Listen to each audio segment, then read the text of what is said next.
now it's recording. Now it's recording. Thank you. Oh, no problem.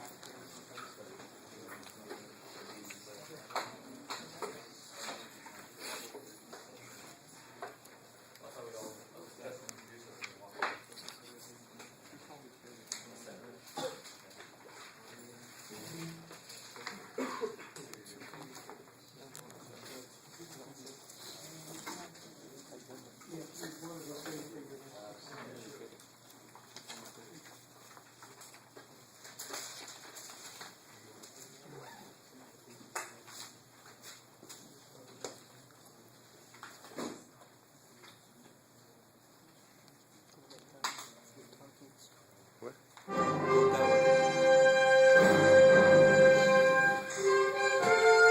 There's a volume control. That's perfect.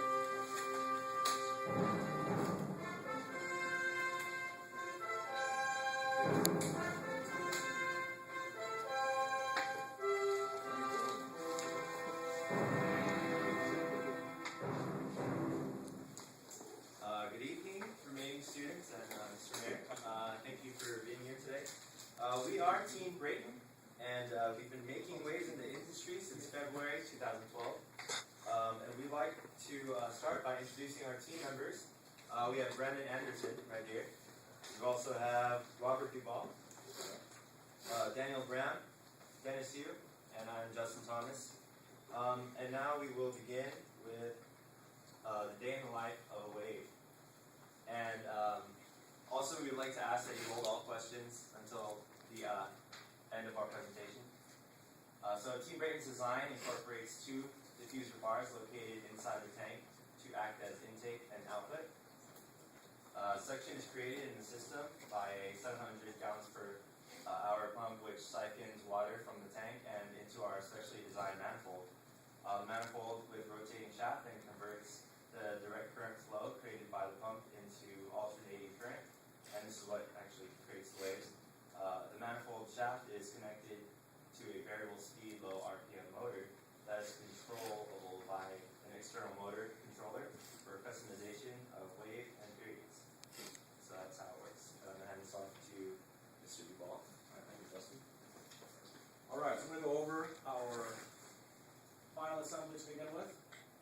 So here in the middle is our custom designed manifold. You can see we have a little, I'll go further detail on that actually. And here we have our 700 gallon per hour pump. As you can see, it's connected to the manifold. And what happens is that the water is sucked in through this direction and pushed back out towards the tank from here. And then these are our diffuser bars with their tracks, so you can adjust the height of the diffuser bars in the tank. And then these are the hoses that run in the tank. Next up, this is our manifold subassembly. We'll closer up.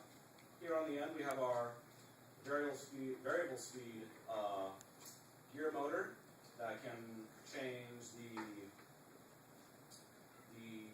speed of the shaft rotation from between 0 to 4 RPM, which actually gives you 2 to 8 cycles per minute on the manifold. And then what happens is that the water that will be coming in through here by the pump is being sucked in, and then as the manifold shaft rotates, the direction of the water flowing back to the tank will change. Hence the alternating current. Kind of like this.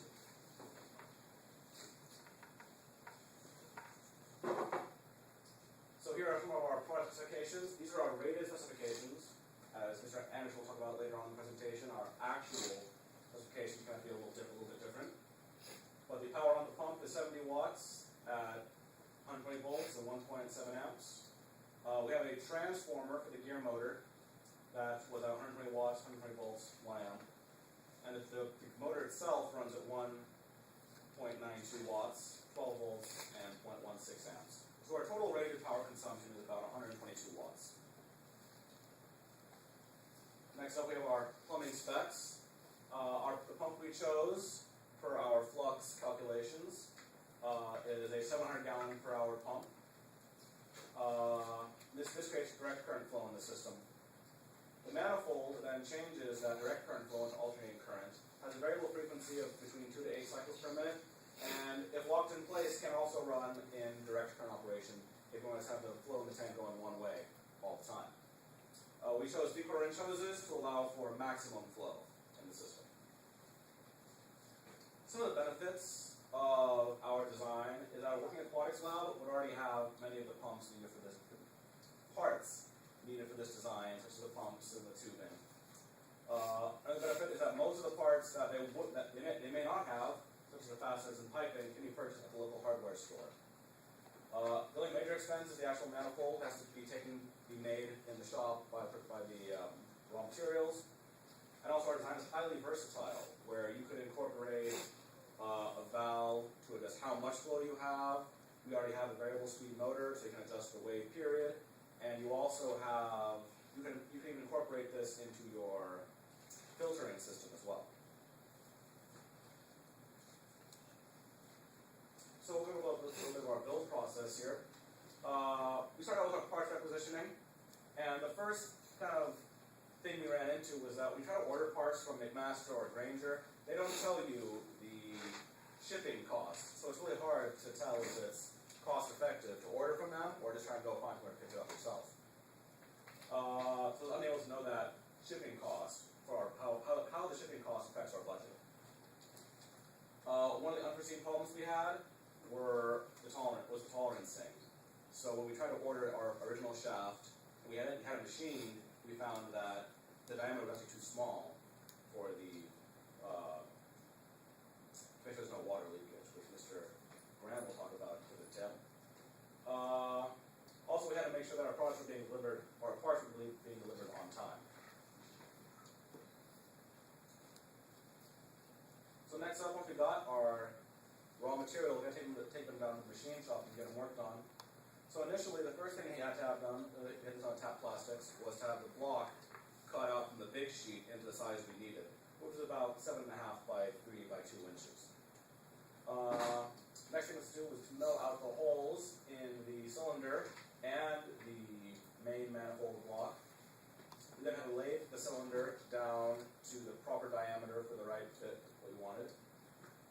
And we had to drill out the holes for the screws to attach the cap to the main block, and also the threads thread the holes for the pipe fittings we were using.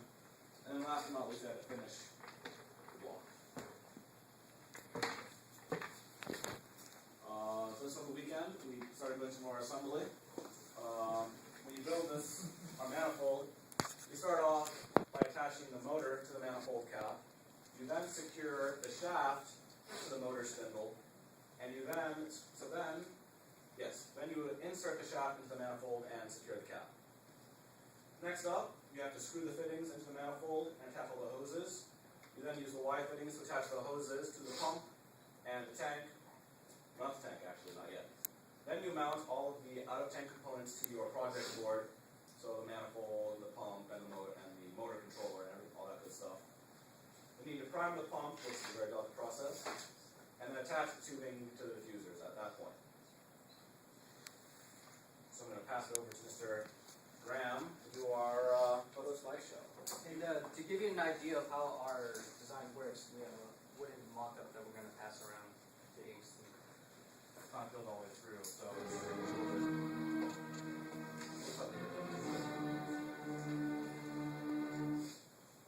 Alright, so we started off with a concept, and for a variety of reasons, including our lack of knowledge of fluid dynamics, and just to see if it would work, we decided we wanted to build a full-scale working prototype.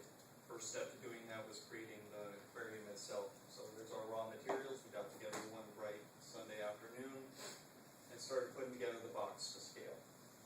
Once we had the box to scale, we could start making our sizer diffusers to the box that we created. So here in the foreground, you can see we have our diffuser bar. It's made out of PVC with end caps and tees, nice off-the-shelf parts. Once we created the diffusers, we needed to come up with a new way to mount it inside the tank. The original idea of suction cups wasn't going to be feasible, so we went with something off-the-shelf, modular, but cheap. So we went with more PVC. It's working with a friction fit in those cylinders that are going up and down, so you can slide it up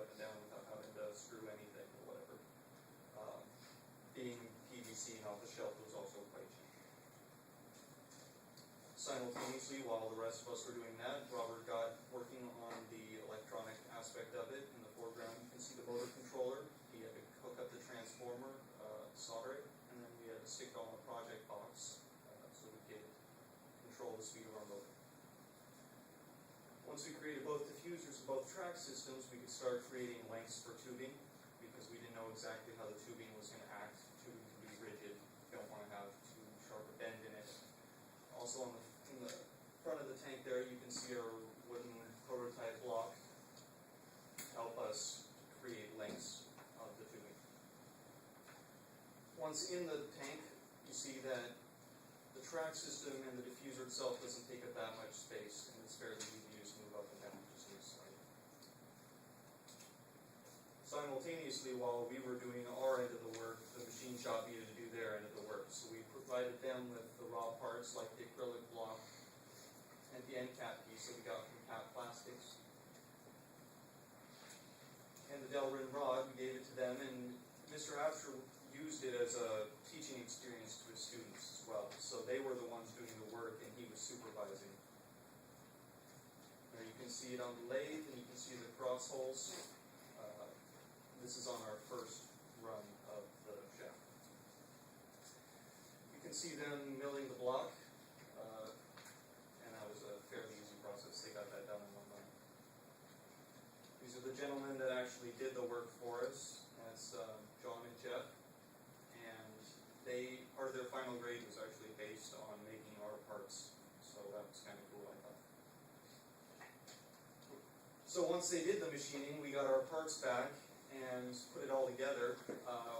While we ran into a problem, we tried to alleviate that problem with some Teflon tape, but it's a little bit easier to show you what the problem was. So I'm going to go ahead and explain this. In this video, you'll see that we have a tube going into my sink. This is my shower. And Daniel's holding the box here, the manifold, and there's water flowing out. And so we just want to get a test to see if it was shut off. And being a carpenter, I thought a 16th of an inch clearance was perfect, but that's good for carpenters, not good for machinists. And so, this is kind of a low point or a trough, if you will, for our build process. So I'm going to go ahead and show you. He's sticking his hands on here. If you look, you can see the hole open, right? It's in an open position right now. And then you can kind of see it right here, it's kind of clear. But there's no stopping the water flow, absolutely nothing. It was very depressing. So we had to go order some more Delrin and get it drilled out. So back to the machine shop. They got that done in a very small amount of time, which was appreciated as it was a last-minute problem. Once we got all the parts back, we tried to minimize any further problems that we'd have, any leakage around the threaded holes, so we cleaned up the taps a little bit. Robert and Justin worked on Teflon wrapping all the connectors, as well as we filled in some of the gaps with some silicone peppermint. This is the group priming the system. You can't really see it, but you will in a second. We had to feed water in, push the air out because it was affecting the performance. This was to be expected. After we'd gotten all the air out of the system, you can see in the background is our pump connected to a valve to control flow. The tubes they offset one by one because one will be closed, one will be open, one will be closed, one will be open. One side will go off to one side will go off to the other. You can see our motor, our electrical leads, and our motor controller right here. There's just a turn knob on it so we can set the speed from 0 to 4 RPM. Once we added the silicone and Teflon tape, we experienced no leakage. We kind of laid out the board to see what minimum lengths of tubing we could get without kinks, as well as kind of give an overview of how it would be best to attach the tubes, because it can be a little confusing. After we completely set up the system, we decided to do an extended run to test for flaws, water leakage, air intake, whether or not any of the components would seize up. And we'll go over that a little bit further later. And this is kind of a rough shot of our finished working prototype, and it worked.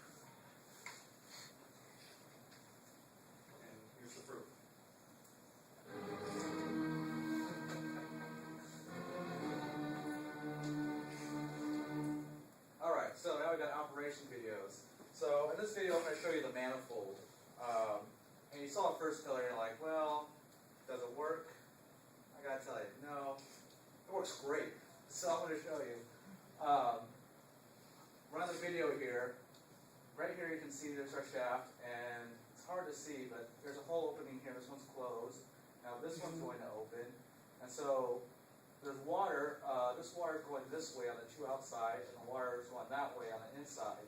But as the shaft shuts on and off, these tubes here, these two are going to one side of the diffuser. Wait for it to come back so you can see the way it goes in the pump.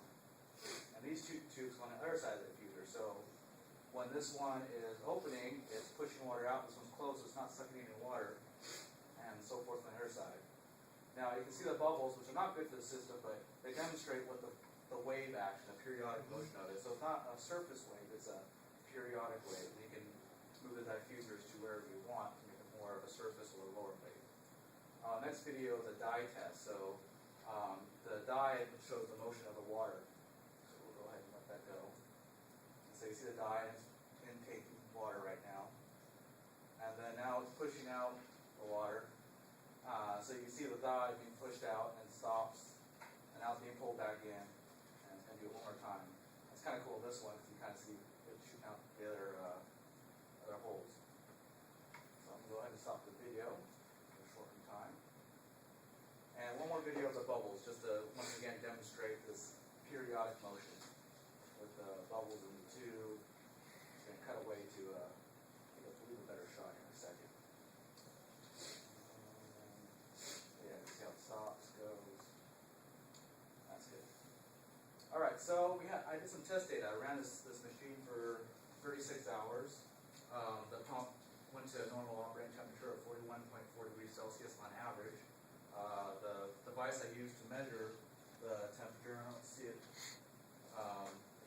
is this guy right here, and he, measures between plus or minus a degree or two. So you see the test stats between 40 and 42. The impeller housing was a little bit warmer than the water, but stayed about the same temperature of the water at 18.4 degrees Celsius. Water hose. I read all these to you, but you can see them there. The power consumption data, which was interesting, this is where he calculated it, it was a lot higher than it was actually drawing. On average, it's drawing about 46 watts. The highest at peak wattage was about 50 watts. It was like 49.9 watts.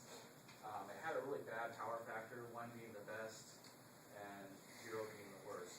So that's to be expected with water pumps. Water pumps with heavy motors tend to have a real good power factor, meaning that the power being used is drawing more power than it's actually being used, being put out. Also, the test data shows that our product is durable, that it will run for extended periods of time, allow it to depend on it. The building materials, we used acrylic for the manifold block because of its transparency. We wanted to see what was going in. If we were to do it again, we can make it out of another material, but we like the acrylic. We made it the shaft out of Delrin because Delrin has really nice self-lubricating properties.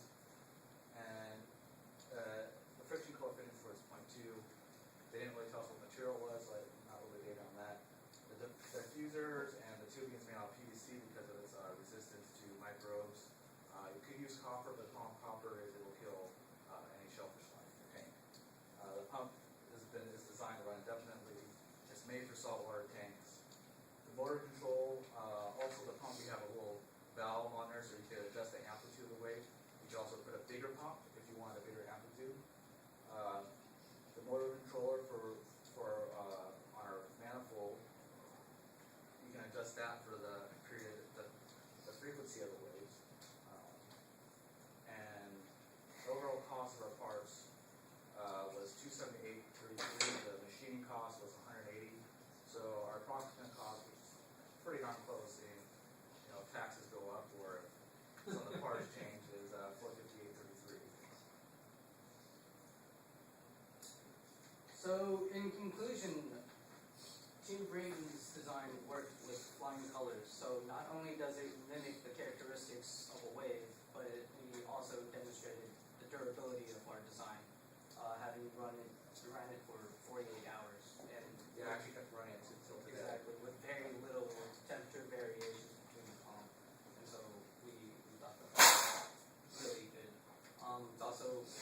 style and load it with options. You can also customize it depending on what you require, so you can have a different size palm, and things like that. You can also vary the RPM at which the shaft spins, so then you can vary the period of the waves. We had some problems when we first started, but all of them were remedied like we demonstrated, and the use of standard parts kept our design overall really low compared to our budget, so we felt that we satisfied all the criteria for the customer, and that we satisfied it very well. Any questions?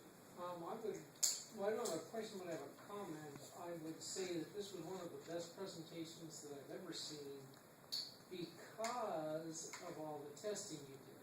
Testing is much better than just calculating on paper. Calculating on paper stops you from going down dead ends, but you can't beat testing. So I think you guys did, like I say, the best one I've ever seen. Because of the comprehensive nature of it, testing it for 2 days or almost that. That was great.